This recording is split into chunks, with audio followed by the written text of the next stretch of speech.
On August 25, 2025, the world's economic spotlight shines on two giants, the United States and China. The US has led the global economy for over a century, symbolized by Wall Street's bull and Silicon Valley's tech dominance. The dollar remains the world's reserve currency, reflecting deep economic trust. America's model is built on free markets and democratic capitalism, inspiring economies worldwide.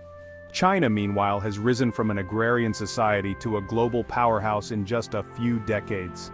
Shanghai's skyscrapers and the Belt and Road Initiative showcase China's rapid transformation. China's model, state-directed investment, and socialism with Chinese characteristics has lifted hundreds of millions from poverty. The US and China are not just rivals, they are deeply interconnected through trade, supply chains, and finance. A decision in New York can impact factories in Shenzhen. A policy in Beijing can affect prices in Ohio. Understanding this relationship is crucial for grasping the forces shaping our jobs, investments, and global stability. In this video, we'll explore the core components of each system, from GDP to economic philosophy. We'll examine the challenges both nations face, like aging populations and inequality. Our goal, a clear, balanced look at the world's most significant economic relationship. We won't declare a winner, just provide perspective. Let's start with the most common measure of economic might, gross domestic product. The numbers tell part of the story, but the philosophies and challenges reveal even more. The US and China's economic dance will shape the 21st century. Let's dive in. GDP measures the total value of goods and services produced in a country. The US has long held the top spot in nominal GDP, driven by consumer spending and a robust service sector. This economic output cements America's influence in global markets. But growth rates matter too, and here, China's story is remarkable. For decades, China's economy grew at rates far above the US, fueled by state-led investment and manufacturing. The gap between the two economies has narrowed dramatically. While China's growth has slowed, it still outpaces the US, leading many to predict it will eventually surpass America in nominal GDP. The timing of this crossover is debated, influenced by exchange rates and future growth prospects. High GDP allows nations to invest in military, research, and global influence. For the US, it underpins the dollar's global role. For China, it funds ambitious projects like the Belt and Road Initiative. But nominal GDP isn't the whole story. To get a fuller picture, we need to consider the cost of living. Enter purchasing power parity. Let's see how PPP changes the economic landscape. Numbers alone don't capture the full reality. Nominal GDP uses market exchange rates, but these don't reflect what people can actually buy at home. Purchasing power parity, or PPP, adjusts for cost of living, offering a different view of economic size. By PPP, China's economy has already surpassed the US. This happened around 2017. Goods and services are cheaper in China, so a dollar stretches further there. PPP highlights China's vast domestic market and its capacity for large-scale projects.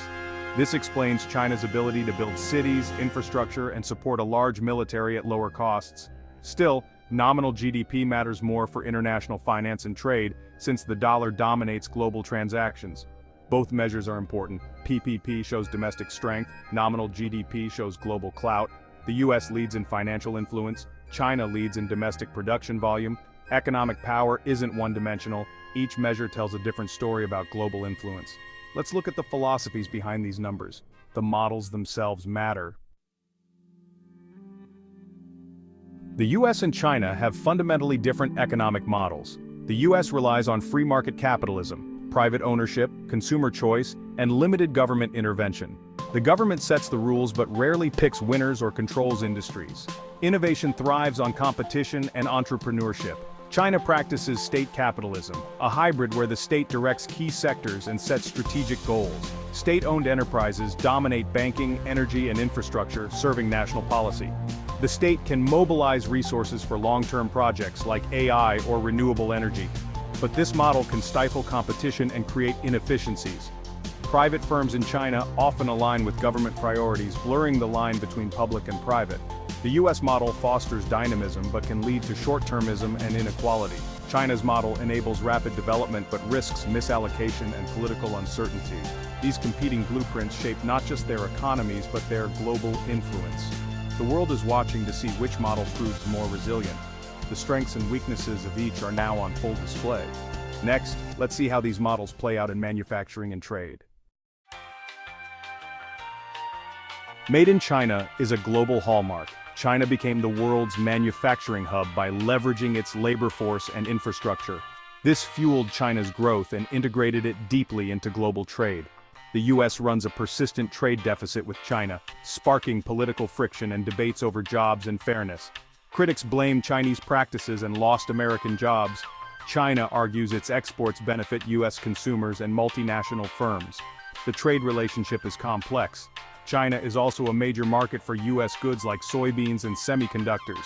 Rising labor costs and geopolitical tensions are shifting supply chains, with companies looking beyond China. China, meanwhile, is moving up the value chain, aiming to lead in high-tech manufacturing. This sets the stage for direct competition in advanced industries. The next phase of rivalry is about who leads in innovation, not just production. Manufacturing is evolving, and so is the competition. Let's turn to how this affects living standards and inequality.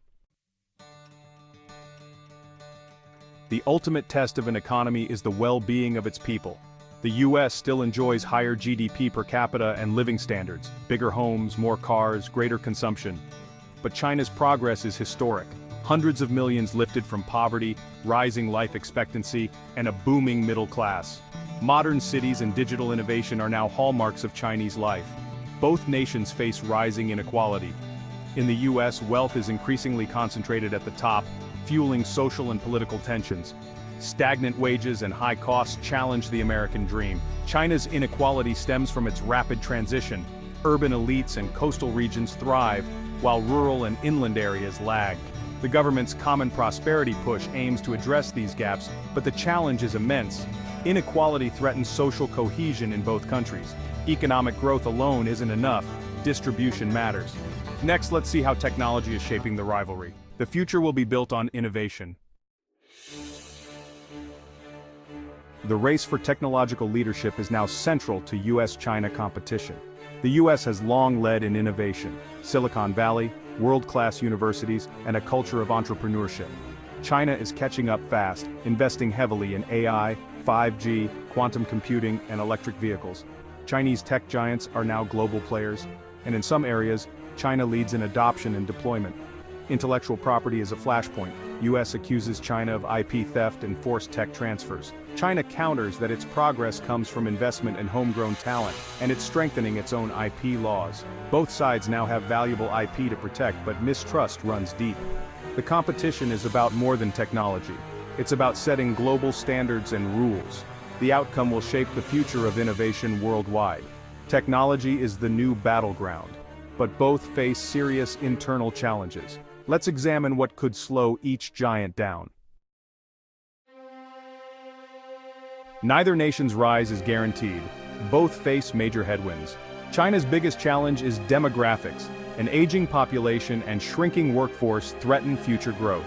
High debt levels, especially in real estate and local governments, add risk of financial instability. Shifting to sustainable consumption-driven growth is a tough balancing act. The US faces crumbling infrastructure and rising national debt, both of which threaten long-term competitiveness. Political polarization makes it hard to address these issues or plan for the future. Policy gridlock and partisanship hinder investment in education, research, and infrastructure. How each country navigates these internal challenges will shape their global standing. The real test is not just external rivalry, but internal resilience. The next decade will be defined by adaptation, not just competition. The world is watching. Let's look at what the future might hold for this intertwined relationship. The story isn't over. The US-China relationship is not a simple contest. It's a complex web of competition and interdependence. The US leads in nominal GDP and innovation. China leads in PPP and manufacturing. Their economies are deeply linked. American companies need Chinese factories and consumers, while China relies on US technology and finance. This mutual dependence is both stabilizing and risky. A crisis in one would ripple across the globe. The future depends on how each manages internal challenges and external competition. The world is moving toward a multipolar order, no single hegemon, but dynamic interplay among giants. Policymakers must manage rivalry responsibly, avoiding conflict and cooperating on global challenges like climate change. The goal, a more balanced, prosperous future for all. The economic showdown isn't about winners and losers, it's about shaping the world we all share. The choices made in Washington and Beijing will echo for decades. The story of these two giants is still being written, and its outcome will define the 21st century.